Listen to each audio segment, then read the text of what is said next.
Baik, kita lanjut di part terakhir pada materi asinkronus sistem tumbalik informasi. Yang terakhir, saya akan menjelaskan mengenai model temu balik informasi yang disampaikan oleh Yates dan juga Neto. Menurut dari Yates dan Neto, ini ada satu formula ya dari model tersebut, dikategorikan biasanya atau mungkin disebut quadruple. Quadruple karena ini ada beberapa representatif dari segi huruf yang seakan-akan merepresentasikan sebuah kata quadruple. Nah, kemudian yang bisa saya sampaikan juga, kembali lagi saya jelaskan mengenai sebuah model, karena di temu balik informasi banyak aspek yang nantinya bisa kita jadikan satu penentuan dasar dari sisi bagaimana kita memandang sebuah temu balik informasi. Seperti apa yang disampaikan oleh Yates juga di dalam bukunya Modern Information Retrieval, ketika kita mengajarkan ataupun berkaitan sama pembelajaran di temu balik informasi ini banyak unsur-unsur yang memang berkaitan. Seperti misalnya computer science, kemudian information system, dan library science yang sangat berkaitan erat ya dari model-model yang disampaikan. Makanya ada model yang dari Hasugian yang sebelumnya, yang ada unsur-unsur index dan juga measure function. Kemudian yang sekarang, yang Yates ini cenderung yang berkaitan sama eh, dia bisa dibilang tengah-tengah ya, karena ada juga unsur-unsur yang berkaitan sama LIS, Library Information Science. Dan sebelumnya juga ada salah satu pendekatan NLP dan itu sangat erat dengan sebuah computer science. Jadi contoh-contohnya juga sudah saya jelaskan, sehingga saya harapkan kalian tidak hanya terpatok di dalam satu model, tapi nanti bisa kita lihat kira-kira apa yang mau kita jadikan model. Apakah memang kita berkaitan sama sebuah perpustakaan digital, atau kita menggunakan yang lebih kompleks dengan adanya unsur-unsur big data. Nah, dari sana pastinya temu balik informasinya juga akan menyesuaikan model apa yang bisa digunakan untuk itu. Nah, di sini dijelaskan cukup bagus menurut saya, bahkan ada unsur-unsur lain seperti multimedia dan topik ya, kemudian berbasis web juga, bahkan yang spesifik berkaitan sama digital library. Jadi kalau Anda melihat kok di pertemuan pertama, kedua, ketiga nih cenderungnya banyak model-model yang disampaikan, ya memang demikian, karena eh, harus bisa dipetakan terlebih dahulu. Mana yang berkaitan sama computer science, mana yang berkaitan LIS, dan lain sebagainya. Dan saya harapkan kalian bisa proaktif untuk bisa memahami, dan kalian juga mungkin bisa menggunakannya beberapa referensi lain. Tapi kalau misalnya kalian ada yang kurang jelas, silakan. Feel free bisa kontak saya, nanti bisa saya jelaskan lebih lanjut. Dan kita kembali lagi di dalam modelnya. Model dari quadruple ini mengandung dari ada beberapa elemen ya, berkaitan dari elemen-elemen tersebut itu ada 4 elemen. Jadi ada yang berkaitan sama dokumen, berkaitan sama query, berkaitan sama sebuah framework, kemudian berkaitan juga sama ranking function. Di dalam dokumen representation, ini mengandung dari himpunan representasi yang logis untuk sebuah dokumen dalam konteksnya adalah koleksi-koleksi. Yang artinya dari dokumen tersebut itu tidak disimpan apa adanya, tapi direpresentasikan. Nah, misalnya berkaitan sama daftar kata, kemudian berkaitan sama metadata, dan lain sebagainya. Jadi tidak hanya kita ambil dari data-data tersebut yang kita gunakan untuk temu balik informasi, tapi ada representasi-representasi yang berkaitan yang nantinya bisa kita lihat pengembangan dan juga konsepnya akan seperti apa. Ambil contoh adalah berkaitan sama berita misalnya.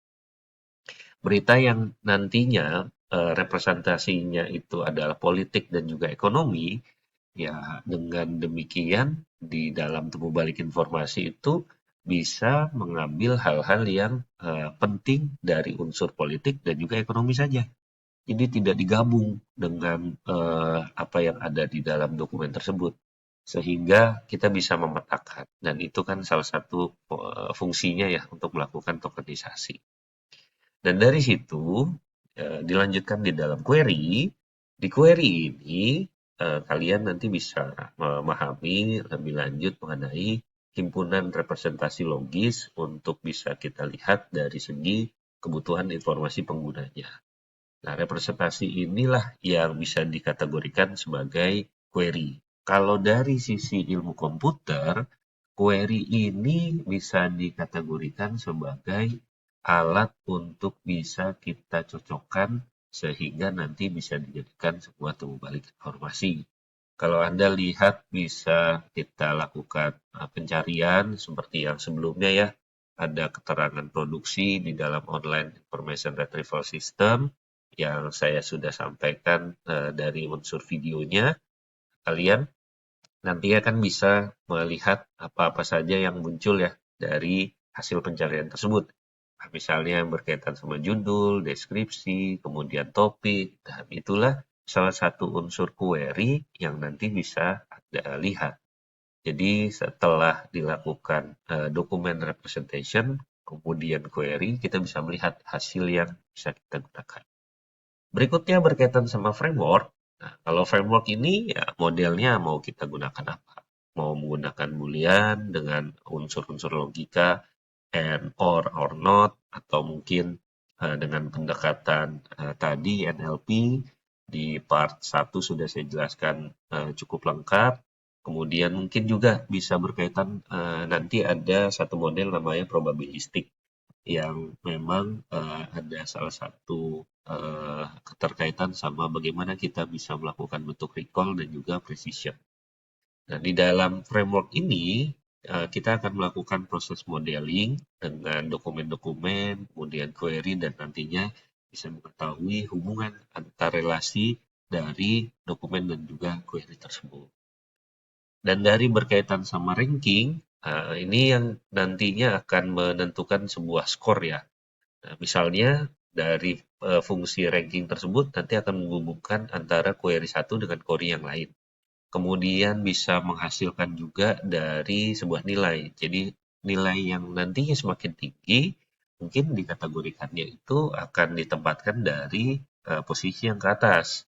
Kemudian yang semakin relevan juga demikian, bisa dikategorikan sebagai yang paling ke atas, dan lain sebagainya. Ya, sehingga fungsi dari ranking ini adalah untuk melakukan proses penentuan ya, urutan dari hasil sebuah pencarian. Untuk menyederhanakannya, dari model information retrieval, ya ini bisa dikategorikan sebagai definisi formal dari bagaimana sistem temu balik ini bekerja ya. Dan elemen-elemen yang nantinya berkaitan sama dokumen, kemudian query, kemudian framework, dan juga ranking, tujuan akhirnya adalah menyajikan dokumen yang paling relevan dengan kebutuhan pengguna. Ini sangat cocok untuk bisa dijadikan semacam fondasi teoritis agar kalian bisa memahami lebih lanjut peta atau map dari sebuah dokumen dan query melalui sebuah framework tertentu yang nantinya diharapkan bisa menghasilkan sebuah ranking. Nah, ini gambaran-gambaran dari model-model yang bisa digunakan, baik dengan yang dari Yates dan juga Neto, kemudian dari ini ya, dari Hasugian, dan juga dari pendekatan NLP. Jadi banyak yang nantinya kita bisa gunakan lebih lanjut. Misalnya ini juga dengan Boolean logic, sehingga semakin bisa luas ya kebutuhan kita arahnya kemana. Kalau kita mau gunakan knowledge graph, pastinya dengan NLP. Di dalam knowledge graph bisa juga merepresentasikan dengan pendekatan Boolean logic. Tapi sebagai pondasi awalnya, Hasugian untuk konteks matcher function itu bisa kita gunakan. Atau tadi yang Yates dan juga Neto sebagai sebuah model yang ada keterkaitan secara langsung dengan konsep-konsep yang merupakan cerminan ya dari baik ada Boolean logic, kemudian NLP, dan juga yang dari Hasugian. Nah, tapi kalau kita ambil dari sebuah penjelasan yang paling sederhana, ini adalah adanya shifting gitu ya. Jadi bagaimana dokumen itu direpresentasikan dan bagaimana pengguna membentuk sebuah query. Kalau dulu dokumen itu hanya berkaitan sama buku dalam perpustakaan, nah itu ambil satu fondasinya mungkin bisa kita gunakan yang Hasugian. Karena ya menyesuaikan dengan apa yang ada ya dari segi dokumen yang disediakan di sebuah koleksi. Nah, tapi sekarang sudah berbeda dan juga ada pendekatan AI nantinya. Bahkan kalau di NLP itu dipecah-pecah, tidak serta-merta apa yang ada di dalam sebuah dokumen itu digunakan. Tapi kita tidak membuat sejauh itu. Di shifting ini semakin berkembang dan tidak bisa kita gunakan untuk kebutuhan-kebutuhan yang hanya sederhana ya atau simple. Nah, sebagai contoh adalah di dalam konteksnya tadi ya di sebuah pendekatan dari uh, match facts manner ini, dia juga bisa dibuat metode-metode lainnya, misalnya yang berkaitan sama sebuah variabel. Apa yang ada di dalam sebuah variabel ini, variabel yang terikat itu berkaitan sama apa? Variabel terikat ini berkaitan sama kebijakan dividen atau berkaitan sama payout ratio misalnya. Terikat adalah keputusan pembelian. Nah, ini unsur-unsur yang berkaitan. Tapi kita juga bisa melihat dengan melakukan perbandingan yang ada di dokumen aslinya pastinya ya. Dan ini menjadi satu landasan yang nanti harus dipelajari lebih lanjut oleh kalian. Ketika kita sudah disesuaikan dengan perkembangan saat ini di sistem temu balik informasi, shifting ini memang semakin ke sini semakin banyak yang bisa dijadikan unsur pengembangannya ya. Kalau ambil contoh-contoh yang memang dibuat rumit seperti hal yang NLP, ya pastinya kita memiliki sebuah fondasi yang cukup kuat karena bisa digunakan di dalam Hasugian ataupun yang ada di Yates dan juga Neto. Tapi untuk pengembangan selanjutnya, ya kita harus bisa memahami unsur-unsur yang lebih spesifik. Tidak hanya berbicara masalah representasi dokumen untuk mengubah teks mentah menjadi bentuk yang dapat diolah di dalam sistem temu balik informasi, tapi juga kita bisa memahami apa yang ada di dalam perkembangan-perkembangan keilmuannya. Bagaimana Word ini nanti bisa digunakan untuk kebutuhan dokumen, kemudian sentence yang ada di dalam sebuah dokumen, Word yang ada di pendekatan sentence-nya, dan juga kita bisa membuat kalau ada unsur-unsur yang ambigu, kita jelaskan lebih lanjut secara lebih mendetail dari yang ada di dalam sets. Jadi sebagai penutup, banyak konsep yang berkaitan sama information retrieval system. Anda bisa menentukan mana yang nantinya representasi dokumen yang bisa Anda gunakan. Kalau mau fondasi yang awal, merupakan Hasugian dan juga Yates dan Neto tadi, tapi kita bisa kembangkan lagi dengan pendekatan-pendekatan lain. Karena keilmuan kita di information science ini bisa dikategorikan multidisiplin, bahkan juga interdisiplin. Jadi bisa kita gunakan untuk pendekatan ilmu komputer dan lain sebagainya. Dan disitulah satu kelebihan yang nantinya bisa kita gunakan di dalam memahami temu balik informasi di bidang sains informasi.